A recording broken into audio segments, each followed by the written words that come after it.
नमस्कार दोस्तों, स्वागत है आप सभी को आज के हमारे इस वीडियो में। दोस्तों आज की इस क्लास में हम लोग ऐसे ऑब्जेक्टिव प्रश्न करने वाले हैं जो आपके एग्जाम के लिए काफ़ी इंपॉर्टेंट साबित होने वाले हैं।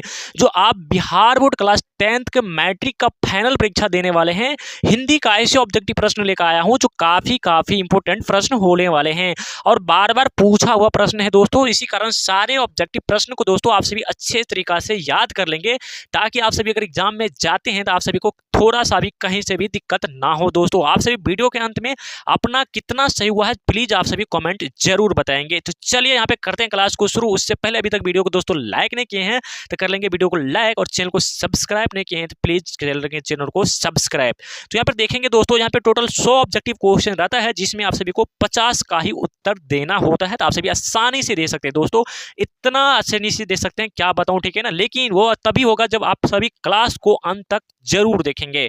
तो चलिए क्वेश्चन नंबर यहाँ पे 1 से क्लास को शुरू करते हैं। पहला नंबर क्वेश्चन देखेंगे दोस्तों, और पहला नंबर क्वेश्चन है कि भीमराव अंबेडकर की मृत्यु कब हुई थी। तो आप सभी का इसका राइट आंसर हो जाएंगे ऑप्शन ए, यानी कि 1956। ए बिल्कुल राइट आंसर हो जाएंगे। उसके बाद दूसरा नंबर क्वेश्चन है कि the caste in Indian the mechanism के लेखक कौन हो जाएंगे दोस्तों। तो दो का बिल्कुल राइट आंसर हो जाएंगे भीमराव अंबेडकर, ऑप्शन सी बिल्कुल राइट आंसर हो जाएंगे। उसके बाद यहाँ पे अगला नंबर प्रश्न कर रहा है कि दोस्तों 3 नंबर क्वेश्चन ललित बिलोचन शर्मा जी की कहानी है दोस्तों। तो 3 का बिल्कुल राइट आंसर आप सभी को याद रखना है। ललित बिलोचन शर्मा जी की कहानी जो है वो हो जाएंगे 20 के दांत, ऑप्शन सी बिल्कुल सही आंसर हो जाएंगे। 4 नंबर प्रश्न है कि सेन साहब किस कहानी के पात्र है दोस्तों। तो 4 का बिल्कुल राइट आंसर आप सभी को याद रखना है, वो हो जाएंगे 20 के दांत, ऑप्शन सी बिल्कुल राइट आंसर हो जाएंगे।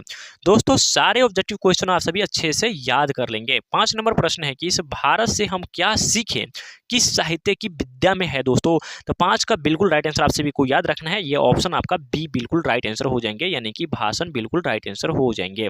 उसके बाद 6 नंबर क्वेश्चन है कि कौन सी भाषा सभी भाषाओं की अग्रजा है दोस्तों। तो आप सभी को याद रखना है, आपके सभी को जो है कौन सी भाषा सभी भाषाओं की अग्रजा है, तो वह संस्कृत हो जाएंगे दोस्तों, ऑप्शन सी बिल्कुल राइट आंसर हो जाएंगे। अगला प्रश्न कर रहा है कि यहाँ पे नाखून क्यों बढ़ते हैं, यह प्रश्न लेखक के समक्ष किसके उपस्थिति में किया गया था। तो आप सभी को याद रखना है नाखून क्यों बढ़ते हैं, इसकी जो है ना कौन था, तो उसके लिए तो कौन था, तो छोटी बेटी ने था, तो ऑप्शन यहाँ से बी बिल्कुल राइट आंसर हो जाएंगे।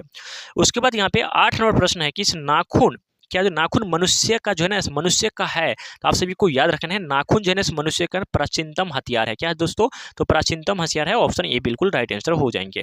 9 नंबर प्रश्न है कि इस उत्तर भारत के नगरी लिपि को हम किस नाम से जानते हैं। उत्तर भारत के नगरी लिपि को हम किस नाम से जानते हैं, तो आप सभी को याद रखना है वो देवनागरी लिपि से जानते हैं, तो ए बिल्कुल राइट आंसर हो जाएंगे।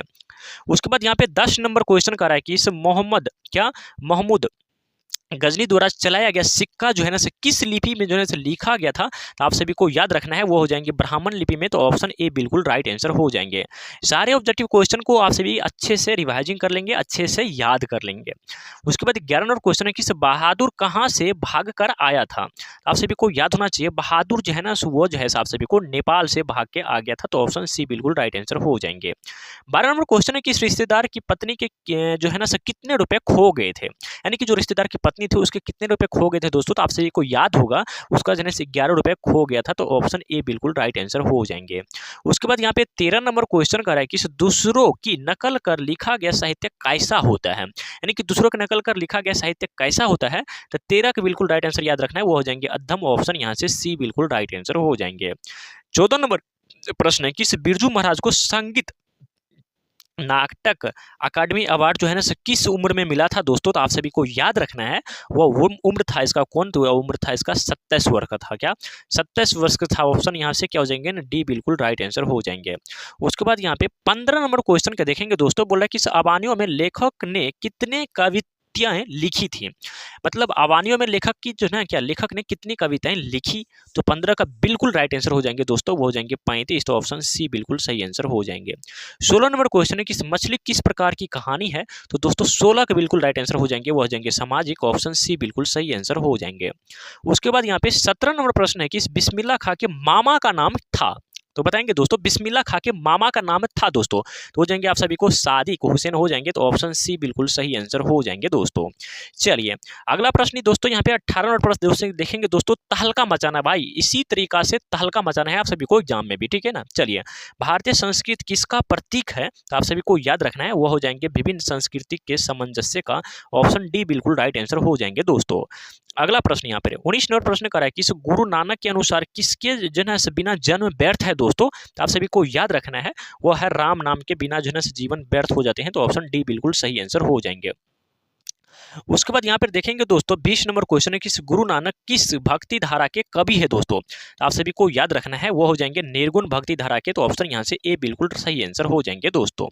उसके बाद यहाँ पे 21 नंबर क्वेश्चन देखेंगे दोस्तों, कौन सी कृति रस खान की नहीं है, मतलब कौन सा कृति है जो रस खान की नहीं है दोस्तों, तो वो हो जाएंगे अष्टयाम, ऑप्शन यहाँ से सी बिल्कुल सही आंसर हो जाएंगे दोस्तों।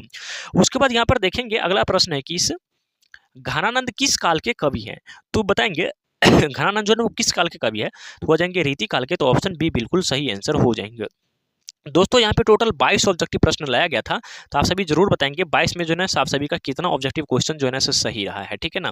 तो आप सभी कमेंट बॉक्स में कमेंट करके जरूर बताएंगे आप सभी का कितना ऑब्जेक्टिव क्वेश्चन सही रहा है, ठीक है ना, 22/22 या 5 या फिर कितना सही रहा है, आप सभी जरूर कमेंट बॉक्स में जरूर कमेंट करके बताइएगा, ठीक है।